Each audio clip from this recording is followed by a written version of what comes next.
La députée de Vachon.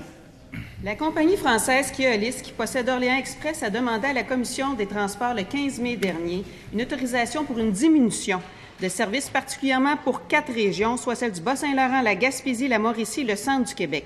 Cette diminution implique une diminution du nombre de départs. Par exemple, un seul départ par jour de Gaspé vers Rimouski au lieu de 2 implique une diminution du nombre de points de service, donc plus d'arrêts pour 37 municipalités juste pour le côté nord de la Gaspésie et même une suppression de services entre La Tuque et Trois-Rivières. Au Parti québécois, nous avons agi. Avec la FQM et Transport 2000, nous avons obtenu des audiences publiques pour les citoyens des régions concernées. Mais au-delà des audiences, est-ce que le ministre délégué au transport et aussi responsable des régions du Bas-Saint-Laurent et de la Gaspésie peut nous dire ce qu'il entend faire pour les régions et pour maintenir un système de transport collectif essentiel pour les citoyens? Monsieur le ministre des Transports. Monsieur le Président, je remercie la collègue députée de Vachon. On va faire une mise à jour un peu cependant sur l'actualité.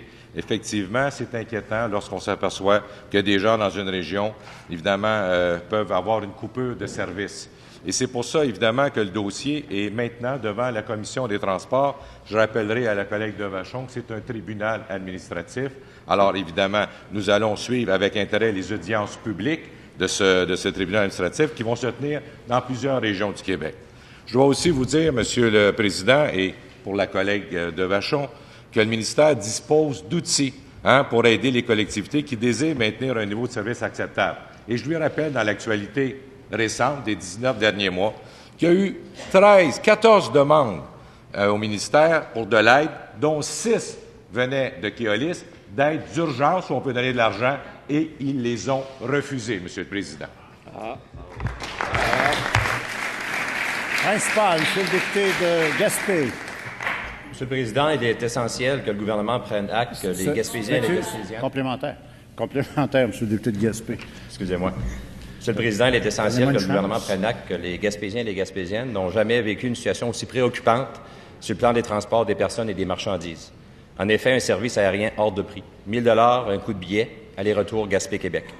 Un service ferroviaire interrompu depuis plus d'1 an, une menace de diminution de 50 % du service de transport interurbain par autobus, et en plus, récemment, l'abandon total de la liaison Gaspé-Percé, l'axe principal touristique de la Gaspésie. Oui, Percé, notre capitale touristique. Devant cette situation extrêmement préoccupante et urgente, notamment sur le plan d'occupation du territoire.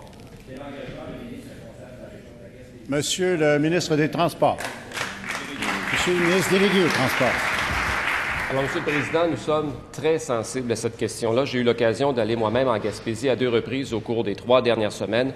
L'ensemble des intervenants nous ont interpellés. Maintenant, il y a une instance qui est la Commission des Transports, dont c'est le rôle, justement, d'entendre les parties. Et aujourd'hui, moi, je veux inviter les gens des organisations municipales, des organisations socio-économiques, les groupes de citoyens à se faire entendre auprès de la Commission. Il y a là un enjeu. Et on pense particulièrement aux personnes à mobilité restreinte, aux personnes âgées. C'est le seul lien avec les grands centres. Alors, on prend ça très au sérieux. On est en contact permanent avec les gens de la région. Et ce qui est important, là, c'est qu'on se fasse entendre et qu'on parle d'une seule et même voix. C'est les commentaires que j'ai reçus de la part des gens. On va les assister, on va les appuyer là-dedans. Et on sait que la Commission des transports est une structure, c'est un tribunal administratif, mais on va faire d'autres.